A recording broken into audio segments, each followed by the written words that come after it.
ಇವತ್ತು ನಮ್ಮ ತಾಲೂಕು ಆಡಳಿತ ಎಲ್ಲ ಇಲಾಖೆಗಳನ್ನ ತುರ್ತಾಗಿ ಸಭೆ ಕರೆದಿದ್ದೆ. ಏನು ಸಭೆ ಅಂದರೆ ಸುಮಾರು 2 ಗಂಟೆಗಳ ಒಂದು ಸುದೀರ್ಘ ಚರ್ಚೆಗೆ ಅವಕಾಶ ಮಾಡಿಕೊಟ್ಟಿದ್ದೆ. ಏನು ನಮ್ಮ ಮೇನ್ ಅಧಿವೇಶನ, ಹಣಕಾಸಿನ ಅಧಿವೇಶನ ನಡೀತಿದೆ 6ನೇ ತಾರೀಕಿಂದ. ಅಧಿವೇಶನದಲ್ಲಿ ಸುಮಾರು 53 ಪ್ರಶ್ನೆಗಳನ್ನು ಇಲಾಖೆಯವರು ಹಾಕಿದ್ದೆ. ಆ ಎಚ್ಚರ ಮಾಡಲಿಕ್ಕೆ ಯಾವ ಯಾವ ಇಲಾಖೆಯಿಂದ ಏನು ಪ್ರಶ್ನೆ ಕೇಳಿದ್ದೀನಿ, ಅದಕ್ಕೆ ಏನು ಉತ್ತರ ಕೊಡಬೇಕು ಅನ್ನೋದನ್ನ ಸಮಂಜಸವಾಗಿ ಇಬ್ಬರು ಚರ್ಚೆ ಮಾಡ್ಕೊಂಡಿದ್ದೀವಿ. ನಮ್ಮ ಒಂದು ಧ್ಯೇಯ, ನಮ್ಮ ಗುರಿ ಇವುದು ಉಳಿದ 2 ವರ್ಷ 3 ತಿಂಗಳ ಅವಧಿಯಲ್ಲಿ ತಾಲೂಕು ಅಭಿವೃದ್ಧಿಗೆ ಯಾವ ರೀತಿ ಒತ್ತು ಕೊಡಬೇಕು ಅನ್ನೋದ ನಾವೆಲ್ಲ ಆಡಳಿತ ವರ್ಗ ಮಾತಾಡ್ಕೊಂಡಿದ್ದೀವಿ.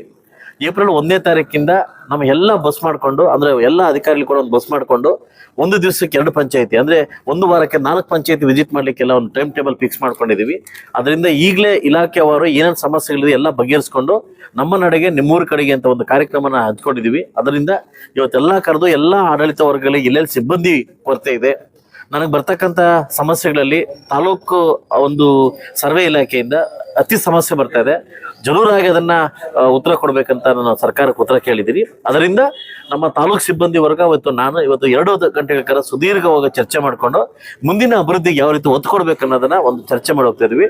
ಸೊ ಅದರಿಂದ ಇವತ್ತು ಒಳ್ಳೆ ಸಕ್ಸಸ್ ಮೀಟಿಂಗ್ ಆಯಿತು. ಅದಕ್ಕೆಲ್ಲ ತಾಲೂಕು ವರ್ಗಕ್ಕೂ ನಾನು ಥ್ಯಾಂಕ್ಸ್ ಹೇಳ್ತೀನಿ.